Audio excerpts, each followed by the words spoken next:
Good evening and welcome to a regular meeting of the Oak Harbor City Council. It is the evening of May 18th, 2021. It is 6 p.m. and I'd like to call our meeting to order. First off is to invite you to stand and join us in an invocation tonight led by Pastor Josh Hubbard with the Life Church. And immediately following that, I will lead us in the Pledge of Allegiance. Pastor Hubbard. I'd like to invite anyone to join me in prayer, if you so desire. Let us pray. Heavenly Father, we thank you for those gathered here this evening, in particular, our City Council. Grant them wisdom in making decisions that shape not only public policy, but also decisions that affect the success of this city's future.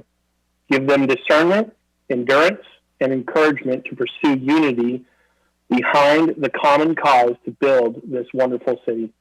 May you continue to protect the people of this city and all its civic leaders. Bless each and every person gathered here as the leaders commence in tonight's meeting. Amen. Amen. Thank you, Pastor Hubbard. Please join me in the Pledge of Allegiance. I pledge allegiance to the flag of the United States of America and to the republic for which it stands, one nation, under God, indivisible, with liberty and justice for all.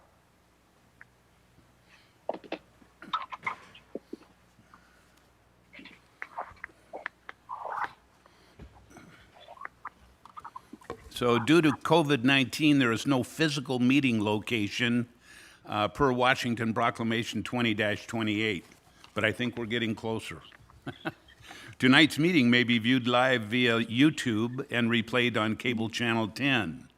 In addition, the public may call 623-4049-000 and enter the meeting ID number, and that number is 149-766-1467 to listen to the meeting live.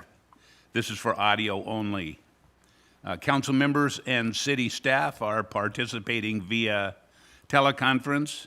The staff sitting in council chambers are all physically distanced, at least 6 feet apart, and will be wearing masks when they're not speaking. Guests that are included in staff presentations will be excused from the Ring Central meeting at the conclusion of the agenda item as appropriate. So to begin, I'd like to turn then to our city clerk and ask her to do a roll call of our council. Thank you, Mayor. Mayor Pro Tem Munns. Present. Councilmember Heisen. Present. Councilmember Servadius. Present. Councilmember Wassinger. Present. Councilmember Mack. Present. Councilmember Goebel. Present. Mayor, Councilmember Wiesner has asked to be excused. So he has called and asked to be excused this evening, so I would entertain a motion to that effect.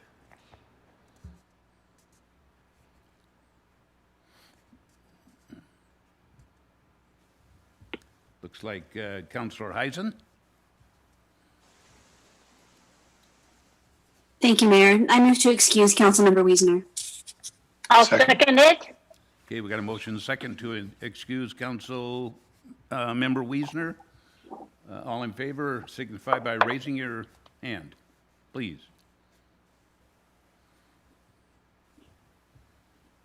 Looks like that passes unanimously with those present. Thank you very much.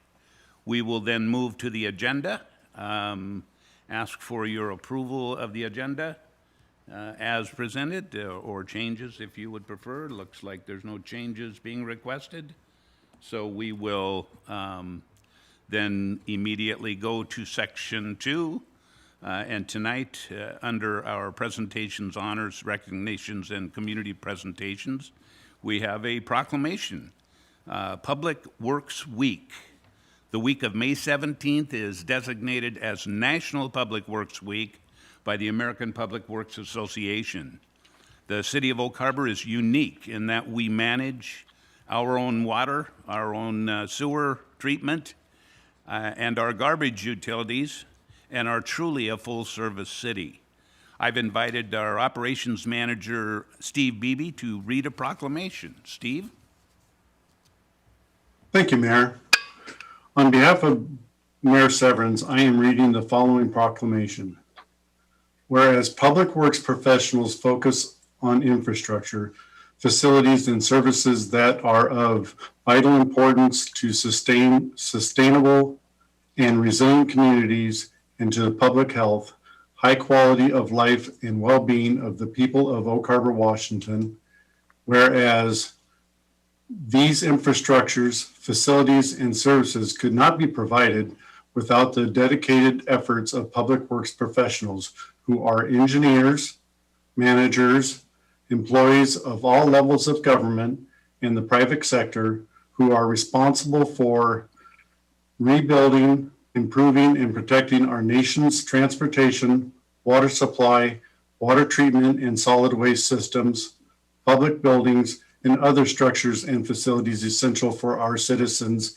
And whereas it is in the public interest of the citizens, civic leaders, and children in Oak Harbor, Washington to gain knowledge of and to maintain progressive interest in understanding of the importance of public works programs and their respective communities. And whereas the year 2021 marks the 61st annual National Public Works Week sponsored by the American Public Works Association, and whereas as part of the National Public Works Week, I urge all citizens to join with the representatives of the American Public Works Association and private agencies in activities, events, and ceremonies designed to pay tribute to our public works professionals, engineers, managers, employees, and to recognize the substantial contribution they make to protect our national health, safety, and quality of life. Whereas I, Robert Severns, Mayor of the City of Oak Harbor, Washington, do hereby proclaim the week of May 16th through the 22nd of 2021 as National Public Works Week, urging all citizens to join with the representatives of the American Public Works Association and government agencies. Now, therefore, we, Robert Severns, Mayor and Council members of the City of Oak Harbor, do hereby proclaim May 16th to May 22nd, 2021 as National Public Works Week, encouraging everyone to learn more about public works and to join with the representatives of the American Public Works Association and government agencies in activities, events, and ceremonies designed to pay tribute to our public works professionals, engineers, managers, employees, and recognize the substantial contributions they make to protect our national health, safety, and quality of life. Signed this 18th day of May, 2021. Thank you, Steve. Please pass to all employees out there our praises for their work. We appreciate everything they do every day and night. We couldn't get along without them and can't tell you enough how much we appreciate them. Thank you. Thank you, Mayor. So we will now move on to a community presentation, and we're honored to have with us this evening Captain Matt Arny, Commanding Officer, NAS Whidbey Island. And I'm going to not only say that it's nice to have you here, Captain. I'm sad because this is, I think, your last visit with us here at City Council. You have become a good friend. You certainly are a great partner and neighbor, and we're happy to have you tonight, and we're certainly going to miss you. But welcome aboard, Matt. Thank you, Mayor Severns. I really appreciate that, and definitely appreciate our friendship and partnership as we've worked through so many things together for our community. So Mayor Severns and council members, thank you for the opportunity to address you as I approach the twilight of my time here as the commanding officer of NAS Whidbey Island and the end of my career in the Navy. This has truly been a memorable time for me and my family on Whidbey Island. I can think of no better way to end a Navy career than to be the CEO of the Navy's finest air station in this wonderful community. I invite you to follow along with me as I discuss our mission, people, infrastructure, COVID, mental health, wastewater, schools, childcare, housing, environmental stewardship, and transformation, hopefully in 10 to 12 minutes. The relationship between the city of Oak Harbor and the base is truly a model for the entire country. That has borne itself out in many ways, starting from my first day on the job and continued even under the difficult circumstances we all face this year. The pandemic has had a major impact on all our lives, and I'm very grateful for our community partnerships, including relationships in public health, that allowed us to work through this as a community. We were able to continue training here to fulfill our national defense mission, and our operational commands were all able to deploy on time. That was not certain for an outcome early last year. Our missions here are becoming increasingly important. It is no secret that China's rise has become more challenging, nor have the challenges with other countries like North Korea, Iran, and Russia abated. That is the mission of the 8,700 active duty personnel here, that is still projected to rise slightly in the near future to around 9,000 before dropping back down to approximately 8,800. We also have 2,100 government civilians and full-time contractors and close to 800 transient contractors. Annually, our overall economic impact to our region is over $1 billion. The global challenges I mentioned underscore the importance of a robust electronic attack and maritime patrol and reconnaissance capabilities to counter these growing threats. The Navy has purchased all the growlers authorized by Congress, and we are on a path to increase operations as decided in March 2019. We fully transitioned our active duty patrol squadrons to the P-8, and I anticipate we'll also see the Reserve P-3 squadron transition to P-8s in the next few years. Another important development here was the completion of the Triton Mission Control Facility. Another important facility completed this year houses maintenance for the next-gen jammer that will greatly enhance the operational capabilities of the Growler, replacing the ALQ-99 pods. We're also close to completing a P-8 support facility and the new hangar that replaced Hangar 1. It will house 2 Growler squadrons and is expected to be completed in August. We continue annual repair and sustainment of our runways and taxiways and have a major project programmed in a couple years for that effort. In the battle against COVID, we have had considerable success vaccinating our personnel. The vaccine has remained voluntary, and much like the rest of the country, there are some who are hesitant. I won't give exact percentages, but I can tell you Team Whidbey's workforce has a higher percentage of vaccinated personnel than the U.S. or Washington state averages. Our clinic provides vaccines to all eligible beneficiaries above vaccine age limits, including dependents and retirees. We strongly encourage everyone to get a shot, and those who are on the fence now have additional incentives. DoD and the Navy followed suit with the CDC's recommendations for loosening mask-wearing restrictions for those who have been fully vaccinated. We still require anyone entering the base clinic or childcare facilities to wear a mask, but otherwise masks are required for those who are not fully immunized.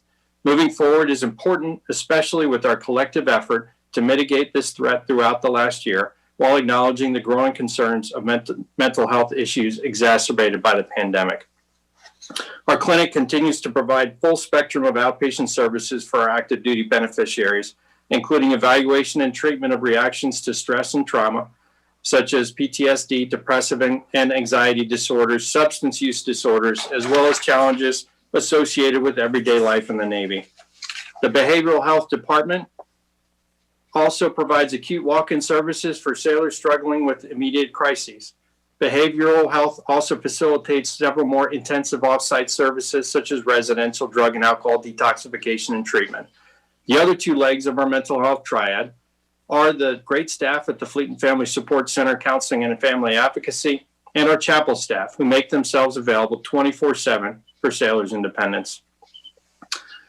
Moving to other projects through the community, it was an unpopular decision last year when the Navy decided to decline the city's proposal to our request to connect Seaplane Base to the clean water facility.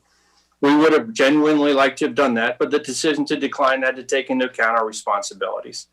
As unpopular as I know that decision was to some, it's also heartening to know that we have moved past that, a testament to our enduring goodwill between the base and the city. The Oak Harbor School District received additional funding last year under the Mission Growth Grant, which provides federal funding for a variety of activities in response to expansion at the base.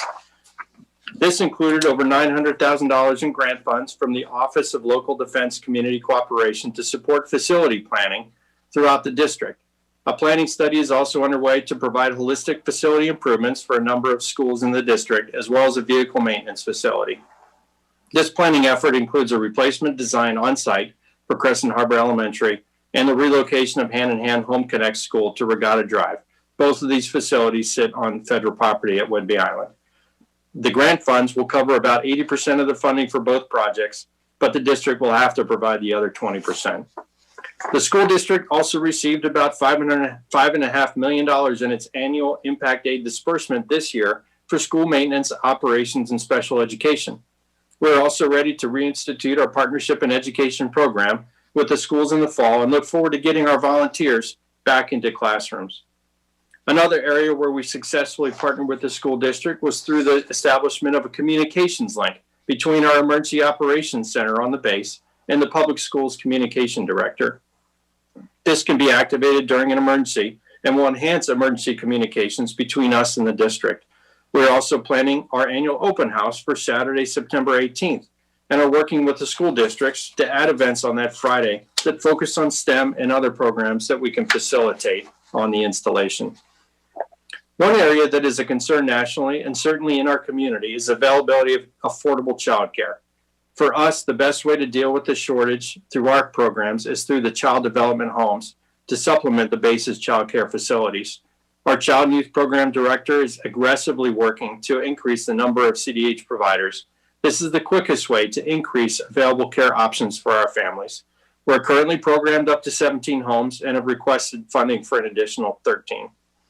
This program is in addition to the 465 total spaces in our Child and Youth Program, which continues to add back capacity as we emerge from the pandemic, but still only satisfies approximately 30% of our demand for childcare. We have conducted a thorough study in this past year, generating more community relationships, and are partnered in the Island County Child Care Project.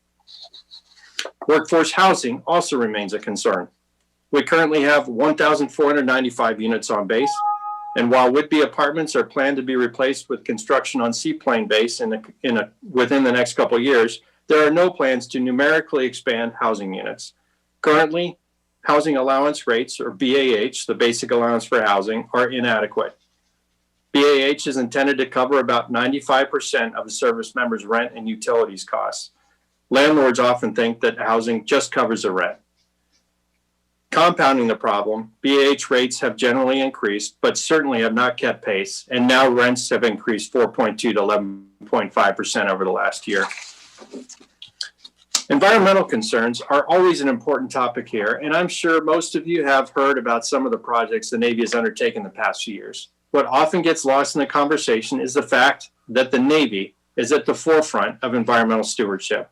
This is especially true in the Pacific Northwest.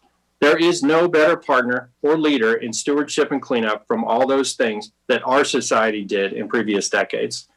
This year, the Navy is conducting a sound monitoring program at NAS Whidbey Island and Naval Air Station Lemoore that was mandated in the 2020 National Defense Authorization Act.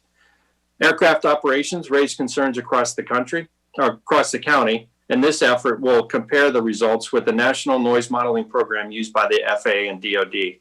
We have already conducted 2 of 4 periods at 11 sites in proximity to Altfield and Noel of Coopville. We are also collecting data at a 12th site in the Olympic National Park 24/7, 365. The Navy will share the report and data with the public once it's completed around the end of the year. Our environmental team is also wrapping up the supplemental environmental impact statement for Northwest Training and Testing Range. Consultations with the U.S. Fish and Wildlife Service are close to completion. We expect a record of decision this summer, hopefully in June. Since 1992, the Navy has been a world leader in marine species research and monitoring. In the past 5 years, in partnership with the National Marine Fisheries Service, the Navy has dedicated over $2.5 million to southern resident killer whale monitoring and survey projects. with an additional $1.2 million for an ongoing salmon prey study. Another example, locally, is the Crescent Harbor Restoration Project, where we are working in cooperation with the Skagit River System Cooperative to restore Crescent Creek to a more natural condition. The project will make that segment of the creek accessible to juvenile salmonids and provide additional salmonid habitat benefits to the original Crescent Harbor Salt Marsh Restoration Project in the Skagit River estuary. We continue to actively address past contamination activities as well. For example, the current groundwater extraction, treatment, and recharge system at the old landfill on Altfield Road removes volatile organic compounds, including vinyl chloride, but not 1,4-dioxane, which was discovered in 2003. A new system that uses advanced oxidation processes as a remedy will be operational this summer. That is the construction along Highway 20, you might have noticed. We are also at the forefront of cleaning up PFAS contamination. These chemicals are pervasive throughout our environment as they are present in countless commercial products. For the Navy, the most pervasive problem has come from the use of the firefighting chemical called aqueous film forming foam, or AFFF. The Navy has identified 8 drinking water wells supplying 25 homes near Altfield, including the Area 6 former landfill in Oak Harbor, that contain PFAS and PFOA above the EPA's lifetime health advisory. All impacted homes continue to receive bottled water or have a point of use filter at their kitchen sink. We're implementing long-term solutions for these residents later this year. More recently, agricultural operations near impacted military installations were notified if they were within an area where PFAS contamination was present. Some landowners near Altfield had been notified of their proximity. 2 years ago, we had discovered PFAS levels above the drinking water advisory in stormwater runoff and notified impacted residents as well. We will continue to conduct investigations and removal actions where appropriate and work directly with affected residents to provide interim and long-term solutions. The Navy is a leader in these efforts. Now I would like to take the turn to final with some efforts to transform the base and enable better resiliency, working to ensure your installation remains one of the Navy's foremost modern military installations. Our Public Works Department is in the process of awarding an Energy Savings Performance Contract, or ESPC, for a combined heat and power plant. This will provide better energy resiliency to our installation. We're also committed to ensure fiber optic resiliency. In January 2019, the entire island learned a hard lesson when a drunk driver took out a telephone pole on Fidalgo Island, causing a major several-day communication outage. Since then, we have moved off that circuit onto a new circuit riding an undersea cable and look forward to resiliency through other fiber options being pursued by the city as demonstrated by Anacortes. There are a number of other tech initiatives to keep the base at the forefront of modernization through 5G technology. The enhanced capabilities of the new 5G cellular network include increased bandwidth, reduced latency, network slicing, and edge and cloud computing. 5G also has the capability to move huge amounts of data at extremely fast speeds and lends itself to supporting other tech solutions such as the Internet of Things and artificial intelligence. It also has the built-in encryption that we need for our security. All these technologies have great potential to further enable mission readiness, but we also still have much to learn. There are countless people to thank from my time here. Countless. I will not add onto my already exceeded time to run down that list, but I hope to thank many in person before our ceremony on July 9th. It will be streamed live on our social media sites. You can follow us on Facebook, LinkedIn, Twitter, and you can like and subscribe our YouTube channel. I do want to express my sincere gratitude for one of our community leaders, my wife.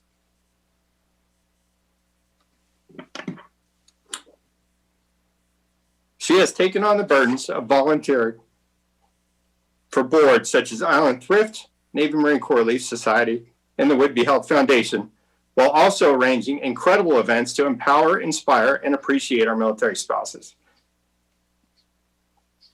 A grossly under and unemployed segment of our population, while serving as their strongest advocate.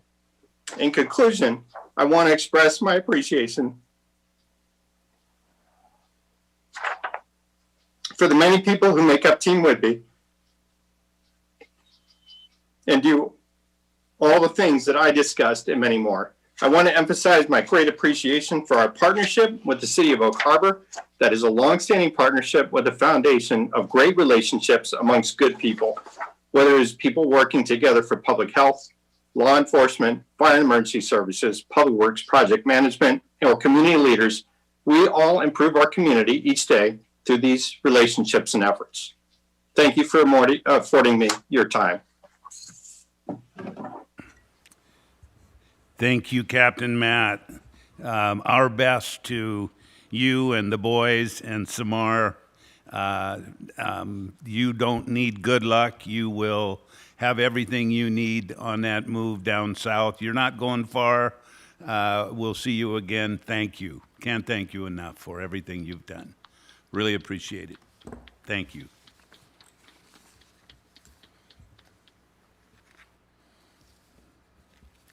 Okay, we will now move on our agenda to the citizen comment period. Citizens may comment on subjects of interest not listed on the agenda or items listed on the consent agenda. Citizens may also comment on corresponding agenda items. To submit a comment, please use the online comment form at www.oakharbor.org/public comment or email the city clerk at jlindsay@oakharbor.org prior to 5 p.m. on the day of the meeting, or call 360-279-4539 to leave a voicemail to be played during the council meeting.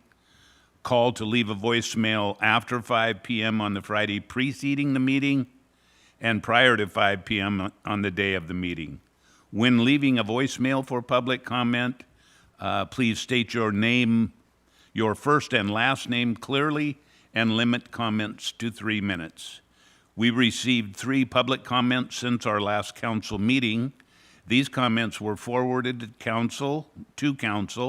One is a general comment and is displayed here now.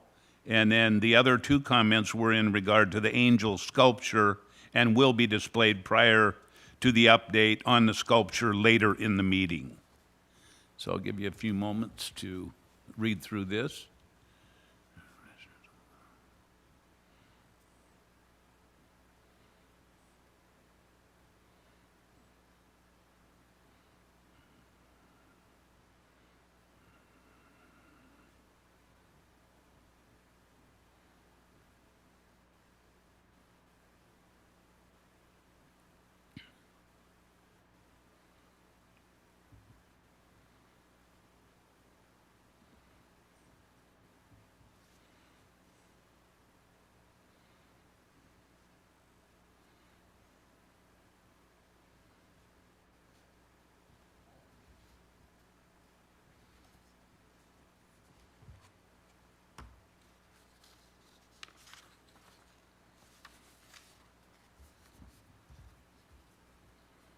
Okay.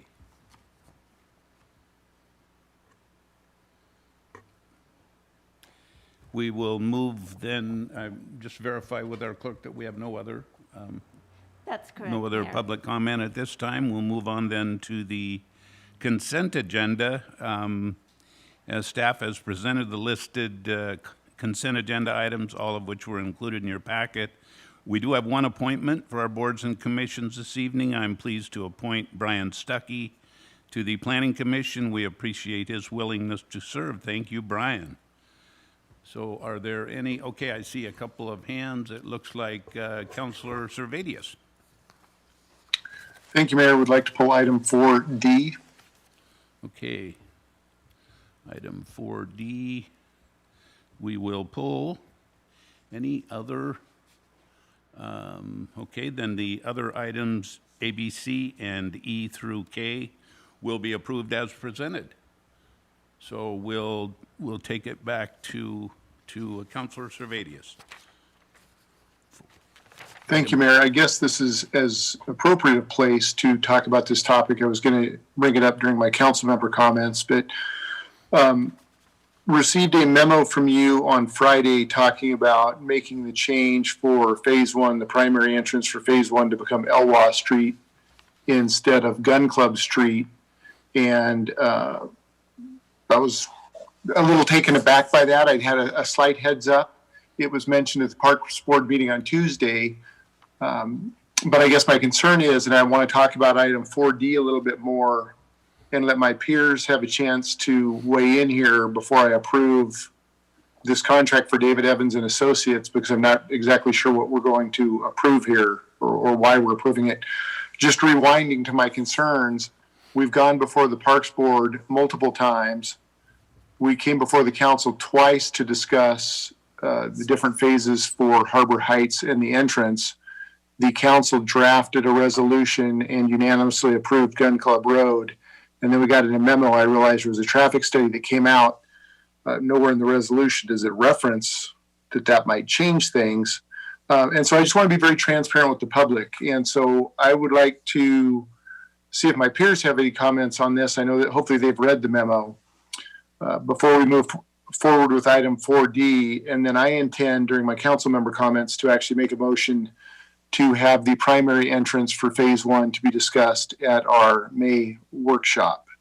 So at this point, I'll pause. Thank you. Okay. I think that I have a little bit of additional information that I can provide now, and then I see that Councilor Max got his hand up too. Hopefully this might help. I did provide that memo Friday, May 14th, on an update on the next steps for the project, including a copy of the resolution for Phase 1 traffic study documents and Phase 1 access road via Elwha. Staff is moving forward with Phase 1 via Elwha and will continue to work with David Evans and Associates to provide a master plan for City Council approval in the future that incorporates community feedback. The creation of this plan will not impact the current construction of Phase 1. Staff can provide further information to City Council regarding the traffic study, however. Additional delays to Phase 1 may impact the city from meeting the completion deadlines for the Recreation and Conservation grant funding. So when we have these discussions, and we need to, I agree, I'm not disagreeing at all with the need for further discussion about this. But we do need to be cognizant on the deadlines for our grant funding. If staff returns to provide additional updates to City Council, I would like the council to confirm if they would like to see an action taken or just an update at that workshop in order to allow staff to prepare a presentation to address the council's comments. And I would like to request that the council advise myself and staff about what additional information that they might require. But let's start the conversation now. I know you've asked to do that, and so I'm going to then turn to Councilor Mack. Thank you, Mayor. Yes, I was a little bit, I'm concerned. I'm a little bit miffed as to why we're going to try to direct this traffic through a residential area. I do understand there's sidewalks in place. I do understand that there is a time essence here. However, there's a reason that we decided on Gun Club Road. This project is a long-term project. This project will be here for many, many years, more so than my years on this earth. So it needs to be looked at. I live in a residential area where now I am living on a commercial road, and it's not fun. So I would prefer that we stick with Gun Club Road. And in my opinion, it's a commercial road. We will have a lot of traffic out there. On Oak Harbor Street is already designed. And in the long term, the county needs to get involved. Eventually, when all of the park gets developed, there will need to be a minimum of an 8 to 10-foot bike path from the city limits on Crosby all the way up to the park for pedestrians, bicyclists, and things like that. You don't take all this traffic through a residential area. So again, I'm concerned. Let's be cautious. We did hear some public comment that they're against running this through the residential area. Let's be transparent to the public.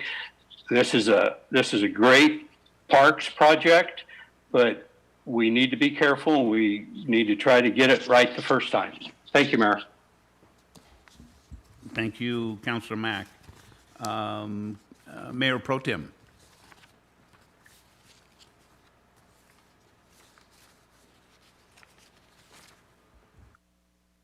Thank you, Mayor.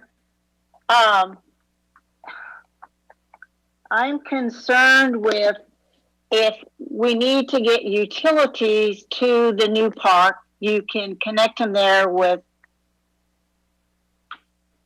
Ewa or Elwa Street. I can see that. But in driving that road at night, I think it's going to be too congested. But also, does that mean if you put that road through, then when you start logging, those log trucks are going to go on that road? And the graders and all of that? And when I look at the plan, the reason why Gun Club worked is because parking lot 5 offers enough parking spots as designed to meet the grant, whereas parking lot 7 down below doesn't have enough parking to meet the, if I remember correctly, and I counted them, doesn't meet the grant requirement. And I sure don't want to lose this grant. We've lost them in other cases recently at the IRTPO meeting. But so I'm just confused. It seems like everything was a go. If you log that property, the money from that could easily go for fixing Gun Clump Road. Right now, it's costing people and 3 arms and a leg to get wood. It's a shortage, and you can't get trusses, you can't get things, and we've got a prime market. If we own that wood, do we own it, Mayor? Is it part of ours on that property?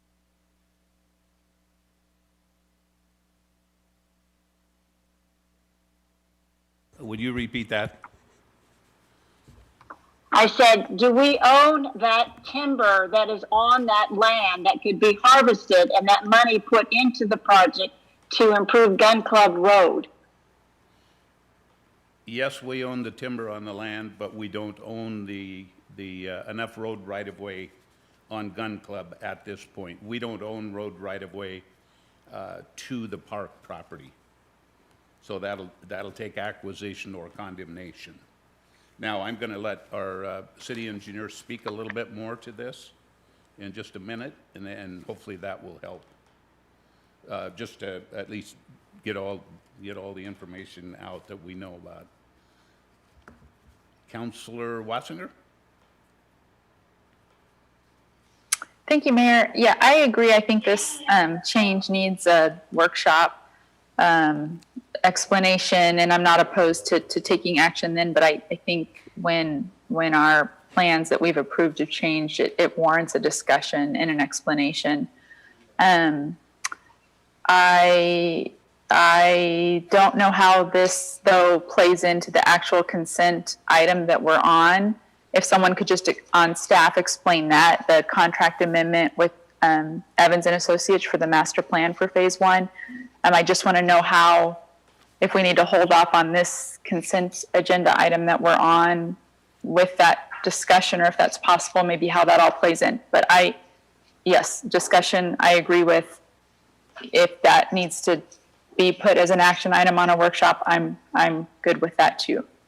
Thank you. Great. Councillor Servatius, you still have your hand up. I am going to turn it to our city engineer in just a minute, but did you have another question? I do have some comments, but if Mr. Warner wants to go first, that's fine. Okay, Alex?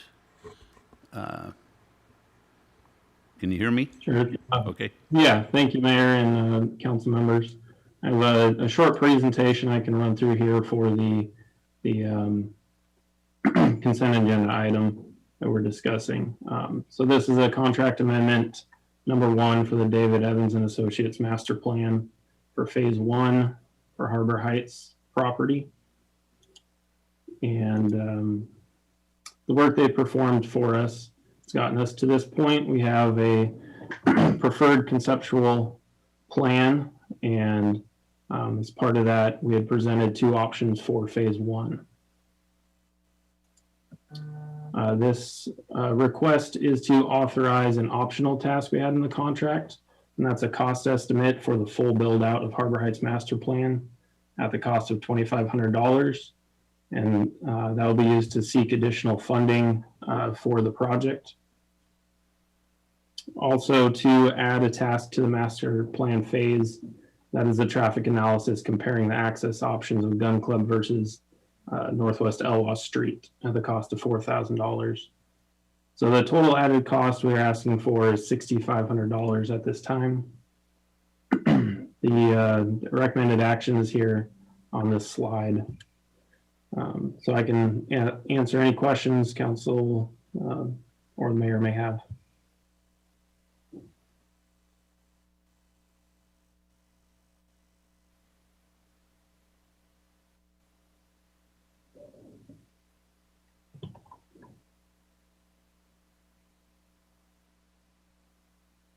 Not sure if you're there, Mayor. Did you want me to jump back in at this point? Oh, I'm sorry. Yes, I had my mic off. Yes, please. So I guess this is where I get a little bit confused. Besides being frustrated with the process and how we were notified, I get a memo that says city staff is moving forward with using Elwha as the access road for Phase 1 of this project. And then I see a contract, and I'm going to just dive into my packet here. Mr. Warner kind of summarized it, but when you look at the scope of work, it says provide a comparative traffic impact analysis of access options for Phase 1, comparing access from Gun Club Road and access from Elwha Street. So if they're running those numbers and we're being asked to approve that, and yet I'm reading a memo that says staff has been instructed to proceed with access from Elwha Street as access road for Phase 1 of the project. So at this point, until I get a better explanation, I can't approve this consent agenda item. Councilmember Munns brought up a great point. I don't know what, I think when they do timber, it's per thousand board feet. But I'm pretty sure the price of timber on that 75 acres has probably gone up 2-3-fold, maybe higher. And so if we're proactive as a city, I think it might make sense. I know we've got stuff going on, but there are opportune times like this. If we know that land is going to be cleared for a park, then maybe we expedite that process and get that moving and try and take advantage of the elevated timber prices and provide some lumber to the market. Circling back to this, though, once again, I'm happy to make a motion here to discuss this further at our next workshop. That's the most immediate opportunity we would have for that. But I'm hard pressed to see, I understand, I read the traffic study and the concept of sidewalks, but we can still get people up through a bike path that comes up from Elwha, something very simple to add. Ms. Munns made a great point. There's got to be a lot of heavy equipment going in and out of there, and I don't think we're going to route that through Elwha. So if we're putting in a street and access, let's put it on the north side. And it may be a little longer drawn out process to add the sidewalks as we acquire whatever extra width we would need. But just based on, I'm going to be very blunt, based on the city's track record and history, I don't want to perform a bait and switch here with the public, that we've gone through all this public process and then I'm not sure when they would be notified, but all of a sudden, we were notified Friday via memo that it was coming up through Elwha. And so if none of my other peers, I see other hands up, so I'll pause once again. Thank you.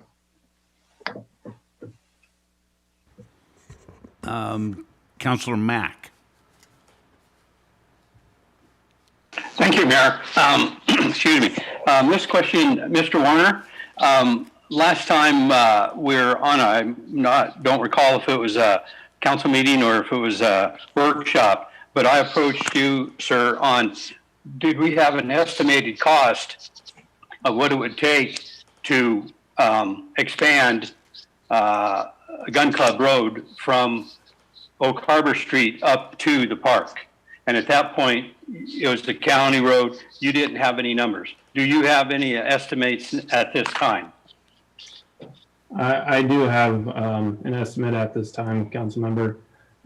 Recently, we met with Island County and we got clarification on what the improvements would be. And we would need to expand the road to a width of 30 feet. It's approximately 14 feet wide from the Harbor Heights property to a gate that we have currently out there. And then from that point forward, it's about 24 to 25 feet up to Oak Harbor Road. So I'm estimating approximately $200,000 to widen that length of road to the full 30-foot width. And that would be built to a county standard where it's paved shoulders. That does not include any additional pedestrian or bicycle facilities. So this would be your borrow pits on both sides of the roads? It would be 4-foot shoulders on either side of the road. Right, but a ditch Yes. after that as well for runoff and that type of thing. Okay. Did the county elaborate as to if they have a time frame, if we requested something, could they move on it, or what's their schedule? Did any of that come up in the conversation? We did ask the process for, applying for the, right-of-way permit, and they said it would just be their standard process. We'd come in like any other applicant, and I don't have exact days or, weeks, months for you, but, it was just kind of we'd come in and submit for the improvements. Okay, well, could you find out for us, sir, just since we're on this time crunch, just exactly what the city of Oak Harbor would be looking at if we decided to go that route, whether we used timber sale funds or we found funds somewhere, could the county expedite? And also, since we would be looking at that dollar amount, could we check to see what type of sidewalk or bike path could go on either, it would be the east or west, I believe, I could be wrong, of that street, up and above that 200,000 estimate. So let's get a little bit more information for our workshop. Sounds like that's where we're headed. Would appreciate it. Thank you. Yes, sir. Councillor Wassinger. Thank you, Mayor. Sorry, my mom's dog is visiting and she's wrestling on the floor with my dog. If you hear dogs playing, I agree with Councilmember Servadius. I am not prepared to vote on this. I'd rather table this for next meeting workshop if needed, just for the confusion of it. I think Councilmember Servadius summed that up pretty well. And also along the county lines, I did a study years ago. I think maybe I was still on the park board for Hank, and it looked at, and you might be shocked how many of our kids who play on our athletic fields in the city of Oak Harbor currently reside in the county. I cannot remember off the top of my head, and I'm sure Hank still has that study that I did for him, looking at the percentages of kids that live in the city limits and live in Island County. I just want to mention that in your talks with the county, to keep that relationship going. I know that they have helped build playfields in other areas in the county to help provide that service to their children that play sports. So I just wanted to remind everybody of that in your discussions with the county, and any assistance that they could give. It's going to benefit their families too, and all the families. So I just wanted to keep that in everybody's mind. Thank you. Thank you, Councilor Wassinger. That's a great point. I appreciate that. Councilor Goebel. Thank you, Mayor. Yeah, I just wanted to state that I too would appreciate having this conversation at the workshop. I felt a little confused when Councilmember Servatius even brought this up, and so I too don't feel prepared to make a decision with such gravity kind of in this kind of, I guess, moment. So I too would appreciate, and I feel like most of our council members, I think, are on the same page with that a conversation and providing some clarification is warranted. So just wanted to put that out there. Thank you. Thank you, Councilor Goebel. So I think staff has heard loud and clear that we will come prepared with as much information as possible at our next workshop. And we appreciate your follow-up, and we'll plan to do that. So anybody, Councilor Goebel, I notice your hand's still up. Okay. No, I'm so sorry. My No puppy problem. also just had a moment with his dinner right underneath my dining room table. So This is why we need to go back to City Hall. yeah, I'm alone with two young dogs. Okay. No, the hand can come down. Thank you. Okay, thank you. Thank you. Okay, so we'll move on then to the next item, which is 5A. Mayor's comments. Community response to COVID-19, details and resources about the local impact of COVID-19 and city responses can be found on our website, oakarbor.org/COVID-19. All Washington counties are now in phase 3. We are following the updates from the governor's office and the CDC as they become available. We're learning things by the hour, certainly by the day. The state is also moving forward towards June 30th as the date Washington will fully reopen. State health officials will continue to monitor COVID-19 and vaccination data over the coming weeks. At this point, the governor has not lifted Proclamation 20-28 regarding public meetings.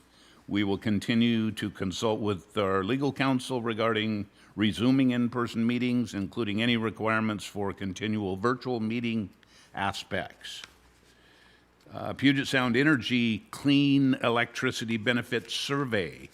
PSE is launching a survey for input for its clean energy implementation plan as part of their goal of becoming a beyond net zero carbon energy company. They would like your feedback. The survey will be available until June 1, 2021, and can be accessed from Puget Sound Energy's website and selecting PSE's Clean Electricity Benefit Survey. Oak Harbor Fire Department live fire training. Our Oak Harbor Fire Department will be training on Saturday, May 22nd at 953 Southeast Eli Streets. Crews will be burning an acquired structure beginning at 8 a.m. and ending around 1 p.m. Live fire training provides invaluable training and practical experience for firefighters. Parts of Ely Street will be closed during the training. We appreciate everyone's cooperation and patience with the closure. And this week is filing week for all positions in the state's November ballot, including 4 city council positions. Those interested in filing must do so by Friday, May 21st, by the end of that day. More information is available on the Island County Elections website or state website. So with that, I'll turn then to City Council for council comments. Mayor Pro Tem. Thank you, Mayor.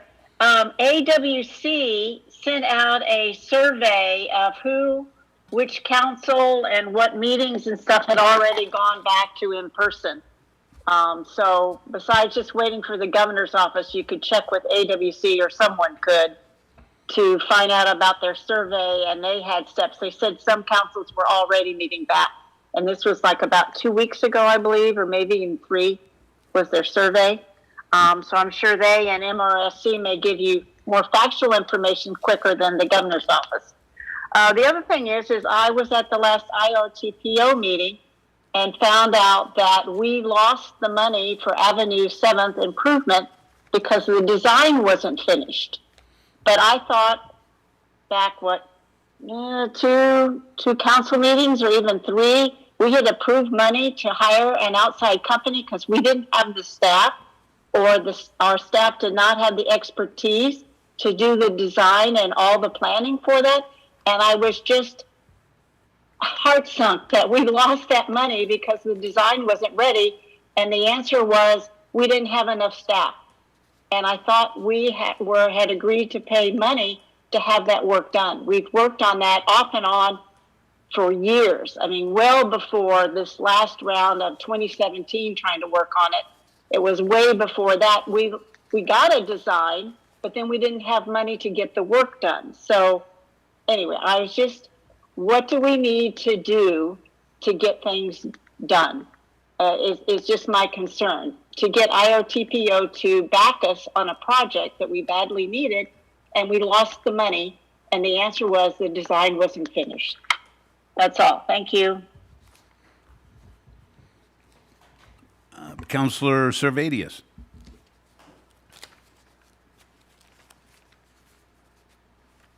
Thank you.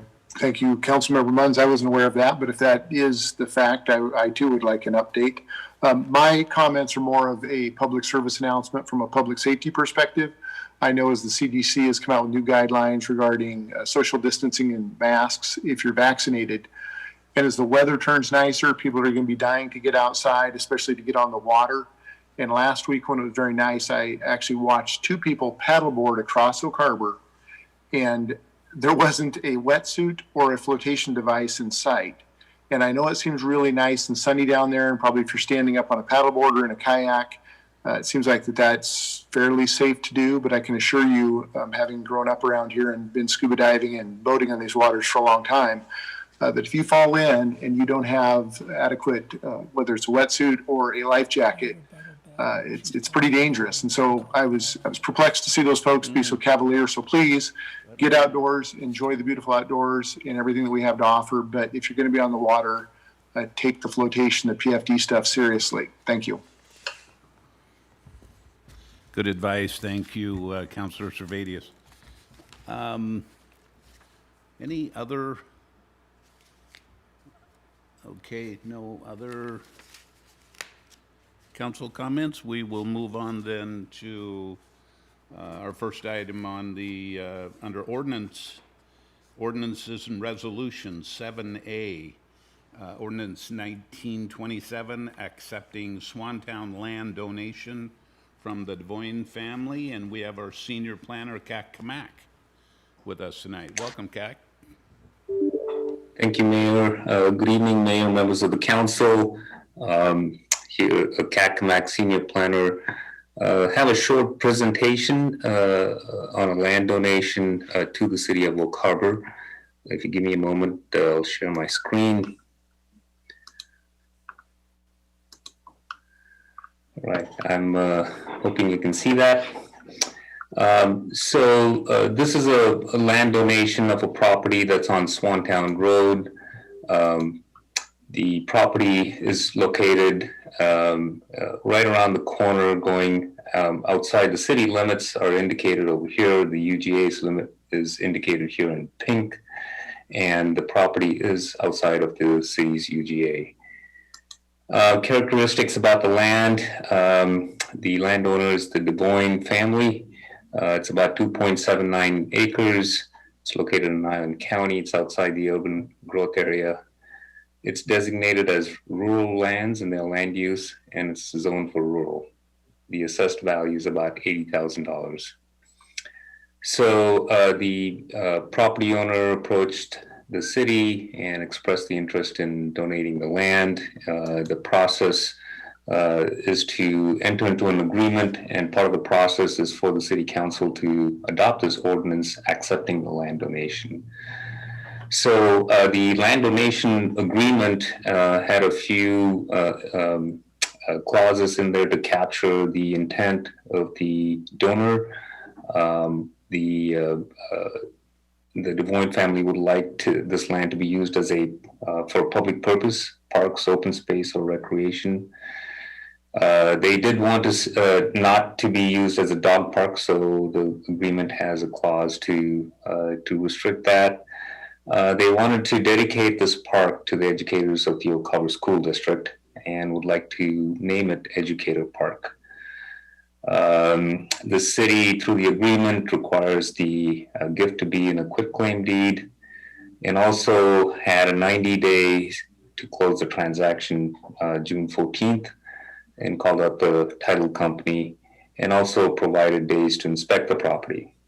So the city, in that 90 days, has done a level 1 environmental assessment, and also has done a survey of the property, and it has passed those initial assessments. So part of as I mentioned, part of the process is to accept or act on this ordinance accepting the donation, and the next steps of the process will be to arrange the closing date with the landowner. If you have any questions, I'll be happy to answer. If not, I'd like to recommend that you move to accept the ordinance accepting the gift. Turn it back over to council. Let's see if Okay, thank you, Cac. Before we do that, I want to confirm that we have no public comments. That's correct, Mayor. There were no public comments on Okay. this item. Okay. Then we'll turn to council for questions or input.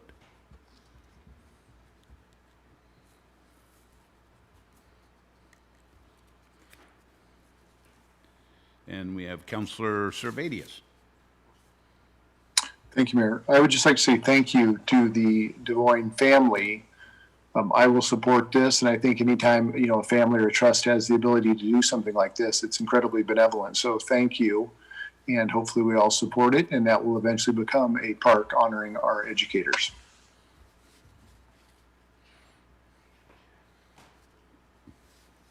Okay. Thank you, Councilor Servadius. It looks like we're, I see Mayor Pro Tem. Thank you, Mayor. If there are no other comments, I would like to read the recommended motion. Okay. Great.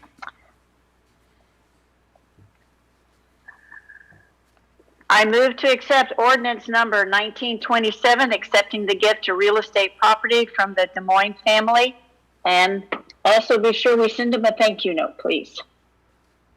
Second. Okay, we have a motion and a second. Motion by Mayor Pro Tem reads exactly like the recommended action in the packet. Second by Councilor Servadius. Seeing no other questions or input, all in favor, please raise your hand. And that passes unanimously. Thank you very much. Okay, that takes us on to our contract and agreement section of our agenda. Item number 8A, Professional Services Agreement, PFM Financial Advisor Services, LLC. And we have our Finance Director, David Goldman, to present this. Good afternoon, David Goldman. It looks like the sun is making my face dark in the camera, but it's me. So yeah, this is for the financial advisor agreement. Let's see here. So the city's debt policy requires the city procure professional services to execute financing transactions. The bond counsel and financial advisor the city council approval is required to bring on a bond counsel and a financial advisor. The previous contracts expired in 2018. The bond council is required for the issuance of all debt. At the last city council meeting, the city council approved an agreement to bring on a bond council. Tonight will be for the financial advisor agreement. And the financial advisor's main role is to recommend the most advantageous method of issuing debt for the city and also helps place the debt. So per the direction from the city council at the March workshop, we followed up with our previous financial advisor. The financial advisor agreement scheduled for consideration at this meeting. The contract is not to exceed $25,000 and it's normally funded from the bond proceeds. And once the contract is approved, PFM, the contractor, can start working with the finance director on bond options. And Duncan Brown with PFM is ready and available to answer any questions that you may have. Okay, thank you, Mr. Goldman. Make sure that we've got no input on this item. That's correct, Mayor. We received no comment on this item. Okay. Then we'll go to council for input or questions or motions.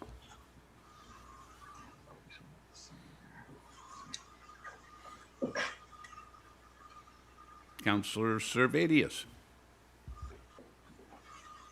Mr. Brown, what does PFM stand for? There we go. Good evening. Thank you for the question, council member. For the record, Duncan Brown with PFM Financial Advisors, LLC. PFM used to stand for Public Financial Management, but as Public Financial Management, we have a number of affiliates, have expanded sort of the services we provide. Been around for about 45 years. Eventually, that shorthand became sort of its own brand name. So PFM Financial Advisors LLC is our affiliate, my employer, that provides really municipal debt advisory services. PFM itself is one of those strange acronyms that used to mean something and now just is a brand name, for lack of a better term. Thank you. I wasn't familiar with it. Mayor, I see no other hands, so I will pause, but if not, I'm happy to make the motion. I think you've got the green light. Looks like it. No other Okay, hands. thank you. I move to authorize the mayor to sign professional service agreements with PFM Financial Advisors LLC for financial advisor services in the amount of $25,000. Second.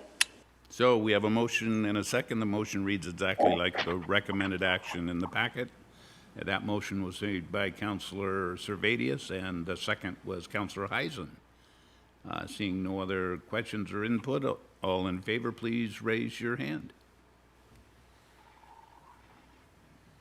That passes unanimously. So thank you, Duncan and David. Thank you very much. Thank you. We will Thank now move on to under reports and discussion items, our angel sculpture update. And I think that we do have a couple of public comments for this, but I think to begin with, we'll turn this to Gideon Kaufman for presentation. So Gideon, welcome. Hey, thank you, sir. I believe we're going to hear the public comments first. Oh, okay. I'm starting to share a screen now, if that works for Lisa. But yeah, we did receive 2 public comments about this. Okay. I don't know what they were.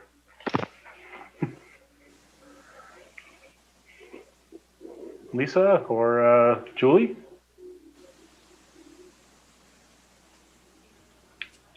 Stand by. Go ahead and stop sharing screen. Oh, there we go. Thanks. I'll stop screen. I'll stop sharing mine.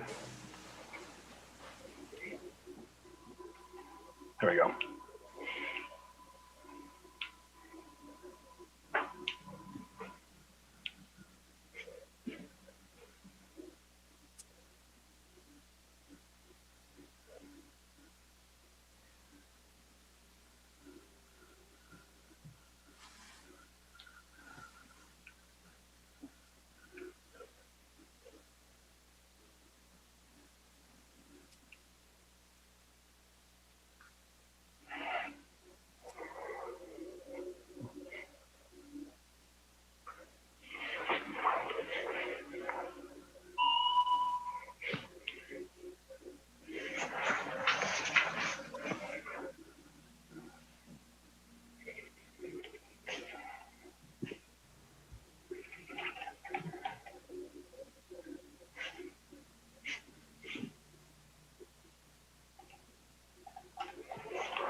Well, that went well.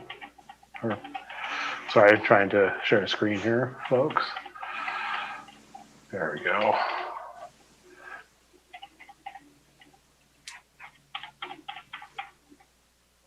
All right, so it feels like it's been forever and a day since I saw you last at the March 24th council meeting. Can you folks see my presentation? All right, excellent. So at that last meeting, you'd requested me to take care of some stuff. The biggest one was revising the draft legal agreements, as well as exploring other locations and determine if there's any other funding sources for the project other than the city. So getting on with the memorandum of understanding. So one of the biggest issues that was brought up the last workshop was prevailing wage, as well as the city's procurement process. We resolved that, as well as billable hours, insurance, and right of entry and hold harmless. The first one was brought to us by council and Sculpture Northwest, and other ones were Sculpture Northwest and close consultation with them.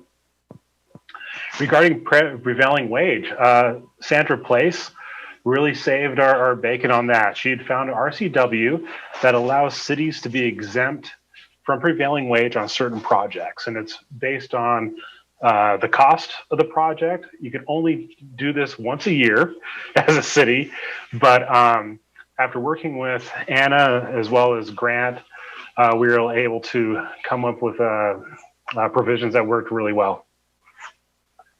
And I believe Anna and Grant are on the line if you have any specific questions. Billable hours. Sculpture Northwest had an issue with the thought of the city just going in and doing work and starting to bill them for the hours. Ultimately, what we had to do is define site preparation versus the installation of the sculpture. The city's not going to touch the sculpture and installation, but our folks could help with site prep and just good communication as well. We're not just going to go in and start doing work and billing. Sculpture Northwest will warn them ahead of time, and again, keeping the lines of communication open. Regarding insurance, so Anna found a really good, another MOU that could cite, instead of the cost of insurance, but insurance forms. And again, these are a little more specific to 501c3s. And then again, just mulling it over with Sculpture Northwest and telling them that this is just a common attribute to MOUs, and that it's really to protect the city. Right of entry. So this was a concern of Sculpture Northwest that say if somebody is jogging by and they trip and fall because they're looking at the construction, are they now going to be able to sue Sculpture Northwest? We didn't make any changes to that. Again, it was just a matter of talking it through with Sculpture Northwest. One thing that did change is that it's no longer a memorandum of understanding, but now a professional service agreement. This is because it's a little more legally enforceable. It's a little more than an understanding, and we're asking a little bit more out of Sculpture Northwest. So the installation, site prep, giving us a maintenance plan, and of course, the city's contribution as well. Alternate locations were also examined. So I know Catalina Park, as well as Flintstone Park were mentioned by councilors. So I took the liberty of emailing Al Zimmerman just to see what his thoughts were on these other locations. He responded to Sculpture Northwest. I'll give you folks a moment to read that email.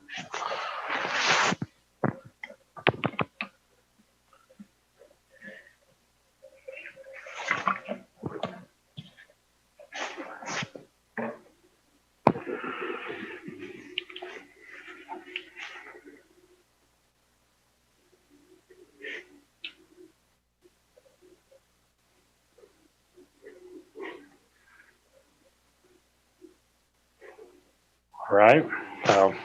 Kind of says you could put it somewhere, but also specific. But at the end of the day, the city are the folks who make the final decision regarding location after accepting the sculpture as a gift. regarding funding sources. So in March of 2021, I believe a little bit before our workshop meeting, the estate of George F. Drake donated $30,000 towards the project.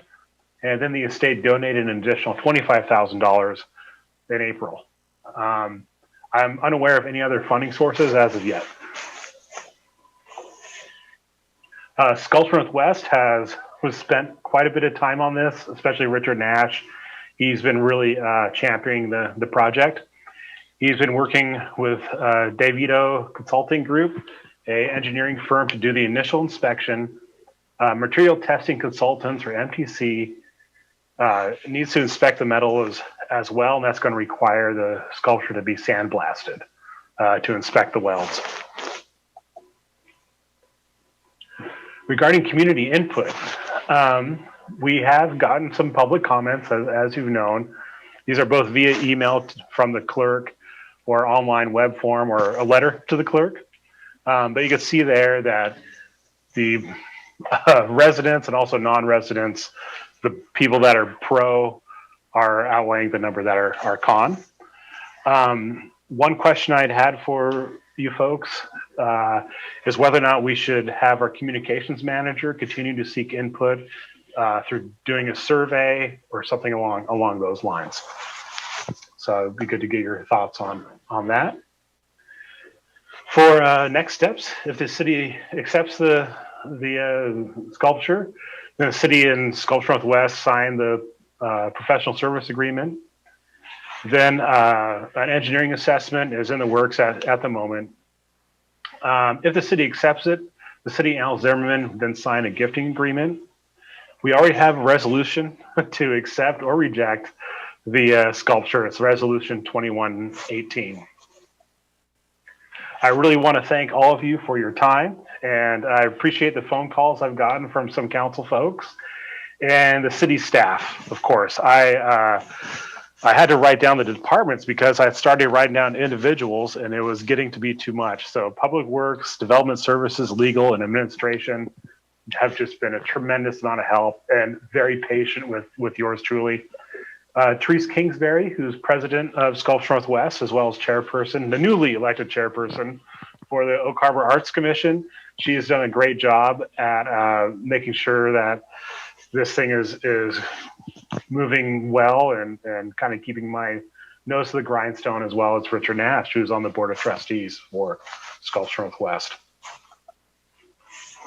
Any questions? The next time I'll see you at the earliest will be June 30th at that workshop. And I'll provide updates on this or also other art projects that are going on around town.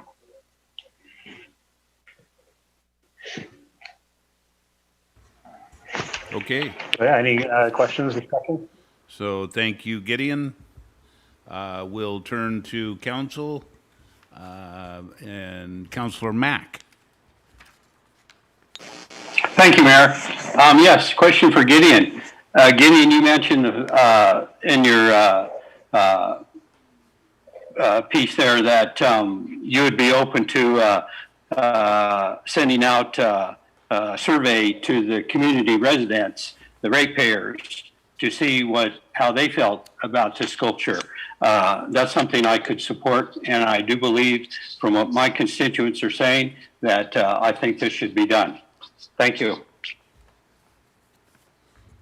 Great, and I'll talk to Sabrina because she's the expert at that. And I don't know, Sabrina, if you're on the line, if you care to offer us some enlightenment or how she would go about that. That's an excellent thought, Gideon. Yes, thank you, Gideon and Councilmember Mack. It would be a fairly simple process. We have gotten a lot of feedback from the community for other programs that we've done. The community is very engaged, and we've also found some more options to advertise these types of surveys. The really great thing is we found that we can do some advertising in the actual park that is projected for the placement, so it gives the community an opportunity to understand where the impact is. I think there are several different features or items to discuss with the community so that they can weigh in, so that, as council discussed earlier, we're not providing any surprises to the community about what to expect when the sculpture is completed. So I think it would be less than 10 questions that we're just asking the community and giving them a period of time to respond. And then we could present that data to council. And we would know which, if these are residents of Oak Harbor or outside the area. Yes, we can ask for addresses as part of that process. Okay, thank you very much, Sabrina. You are welcome. Thank you. Awesome, Sabrina. Thank you, Councilor Mack. Councilor Servadius. Thank you, Mayor. I'll preface this with I'm an art guy. I like art. I like public art. And I know that it's subjective. I see stuff that I can't really appreciate, but I know that some people do. So I also want to say thank you to everyone that's been working on this. Obviously, the people up front, Sculpture Northwest, Mr. Nash, Ms. Kingsbury, you guys have been leading the charge, but also staff. Sandra for finding that, Sandra Place for finding that RCW that freed up some options there. Gideon, your work in the background as well. One of the things I passed on, I had a conversation, I think, with Ms. Kingsbury last week. I've lost track of time. But I was down there not too long ago, probably a month or so ago, and I was looking, there's a pocket, I won't call it a pocket park, but there's a pocket of park where we were contemplating building a shed for the Parks Department to maybe store some mowers down there. And that is, if you pull into the parking lot where you can pull up to the water at the main entrance there by the west kitchen, it's the most eastern part, I guess, southeastern part of the park there. There's actually a little area there that we had earmarked to possibly put a shed. And I don't know if that shed will ever come to pass or not, if anybody's got a Google map there. But I was very impressed. It just seemed like a more contained isn't the right word, but isolated, and a spot that it could actually house that sculpture. And maybe that's already been circulated among Sculpture Northwest and some of the staff. I think it would make it possibly a little more palatable to the public, because it's not just sitting out there right on its own next to the west kitchen. There you go. Thank you, whoever's got the screen sharing going on. But right down in, yep, just go north from the hand there. So below that hand, if you come down, we know there's a water, keep coming down to the beach.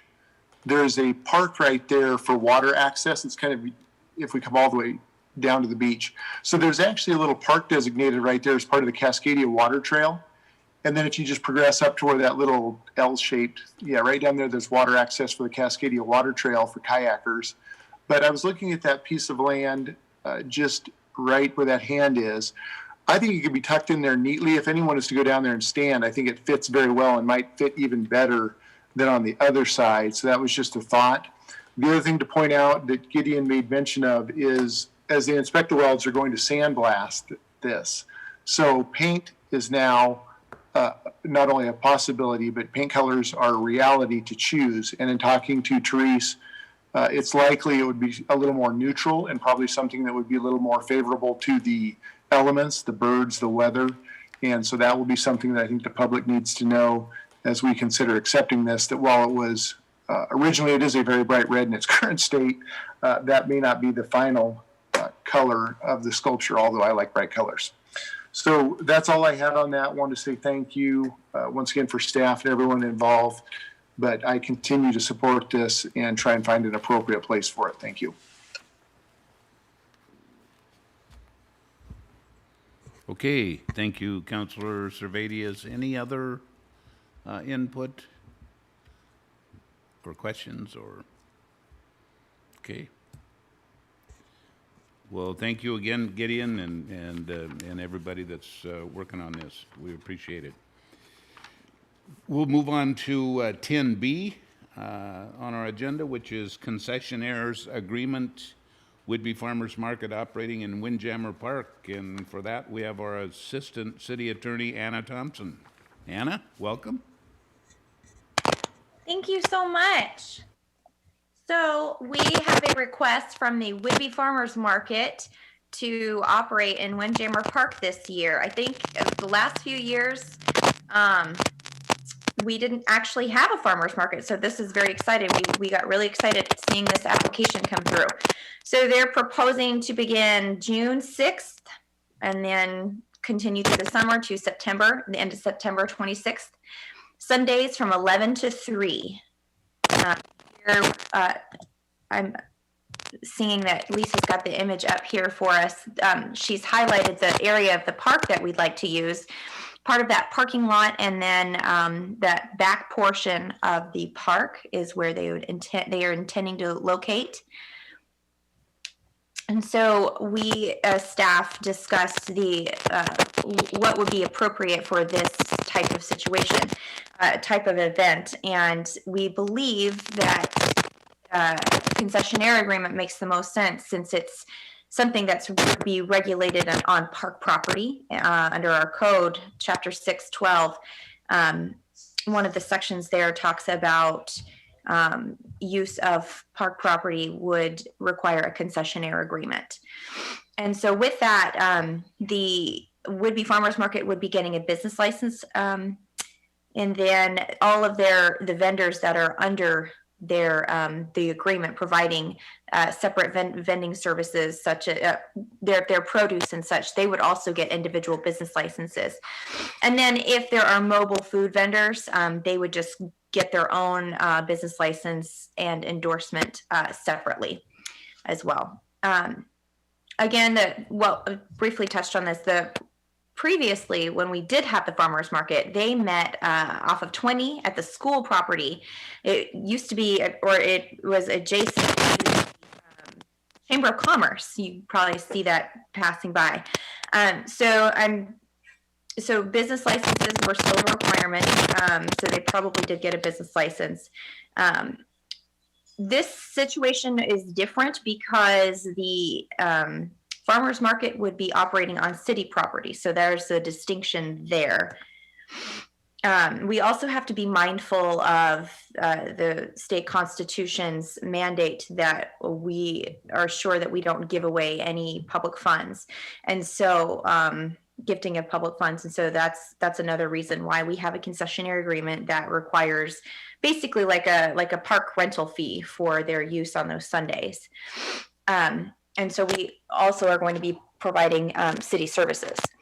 So at this time, we don't have an actual concessionaire fee in our concessionaire agreement fee in our fee schedule, in our master fee schedule. And so what we did, administration did, was we kind of looked back at some objective points where we could pull from to get an objective fee. So first we looked at It's a Dog Days vendor agreement. I believe that was also in your packet. So we also looked at field reservation fees, special event fees. And then at the very bottom, it shows you how we combined, shows you our analysis for how we combined for a total of $1,000 a month. And our rationale is because the special event fee of $50 just doesn't cover the facility usage. And we wanted to make sure that we were covering services provided. And then here, providing a list of services that we do provide in a concessionaire agreement like this: barricades, bollards, trash, and signage. Picnic tables, power. The vendor will have access to power. Water is not going to be provided. And then toilets. The next steps, we have actually scheduled a meeting, I believe it's tomorrow or Thursday. We're meeting with the farmers group at the site. Anna, can you hear me? Your microphone, I think your microphone is loose or staticky. Is that better? If I turn off Yes. the video. Yeah, I believe that's better. Got it. Perfect. Yeah, so we've scheduled with the group to go over the logistics of how the agreement will work, and that will give the would-be farmers market group the opportunity to talk with us and make sure that they have all of their questions answered. It's one thing to read something in black and white. It's another to have a face-to-face. So we thought that would be very helpful for the group. And we want to make sure that it gets off without a hitch. So that's in a nutshell. Do you guys have any questions for me? Please let me know. I'm available. We'll start off by, we have no input from the public. Is that correct, Julie? That's correct, Mayor. Okay, no input. We'll turn to council then and start with Councilor Heisen. Thank you, Mayor. I'm so excited about this. This kind of event is exactly what we had in mind, when we were picturing bringing life back to the park. And I think it will really benefit the farmers market because there will be more room, more parking, more things for the kids to run and do while parents are shopping, etc. It'll really be a great kind of reintroduction. So thank you. I know that there's a lot to consider. So I'm not sure if anything will, come up during tomorrow's meeting, and I see that big list of departments that it's going to require input from. So thank you for your work on this, and I really hope that we can make it work. This is exciting.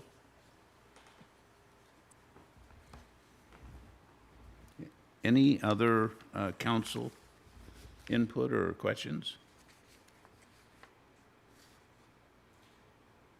Councilor Goebel.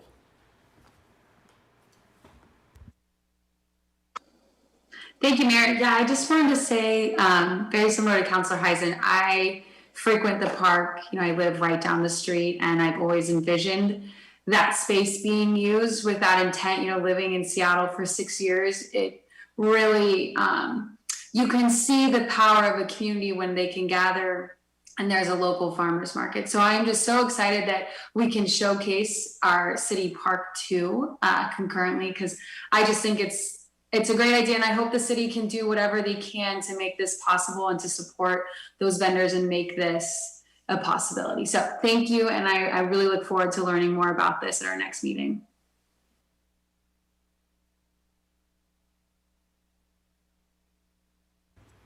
Okay, thank you, Councilor Goebel. Any other input or questions? Okay. Thank you, Anna. Keep us informed. Yes, sir.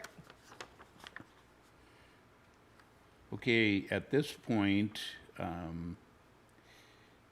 where are we at time-wise? We're going into executive session. We'll take a brief recess to get in and set up and move into executive session, just 5 minutes.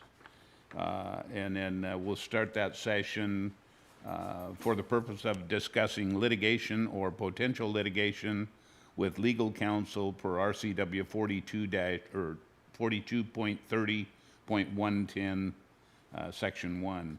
The anticipated duration is approximately 40 minutes. Executive sessions are not open to the public. We will come back after the session is over and reconvene the meeting, and no action will be taken during the executive session. So with that said, the session will begin at 7:40, and it will last 40 minutes. Unless we have to extend it, and if that's the case, I will let you know.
Okay, Mayor.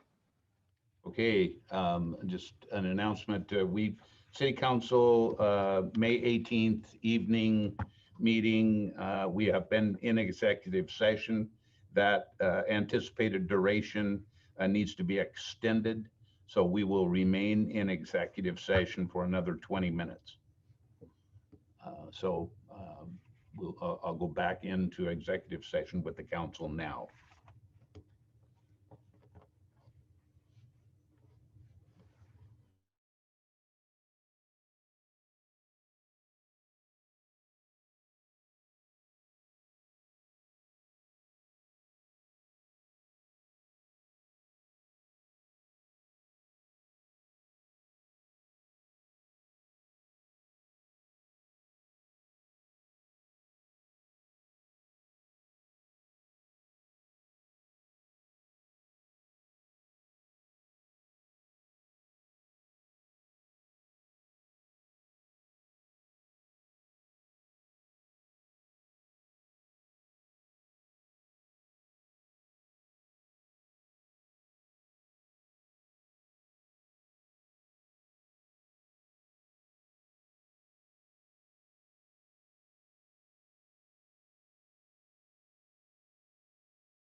Okay, Mayor. So the Oak Harbor City Council has been in executive session. This is their regular meeting on May 18th, and they're going to need to extend that another 20 minutes. So that will be done just before 9 o'clock, hopefully. We're going back into executive session at this time.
Okay, Mayor. Thank you, Lisa. Well, I'd like to welcome back any audience that might still be out there. This is the regular meeting of the Oak Harbor City Council, May 18th. We've been in executive session for in excess of an hour, but we are now back from executive session to resume our open session. No action will be taken at this time regarding the matters discussed. And with that, if there's no other action, I would entertain a motion to, oh, I see, Mayor Pro Tem. I was going to help you out with the motion to adjourn, sir. Okay, you're spot on. Motion to adjourn. We have a motion to adjourn. Is there a second? Second. All in favor? Raise your hands and have a good evening. Thank you again for your time and your work.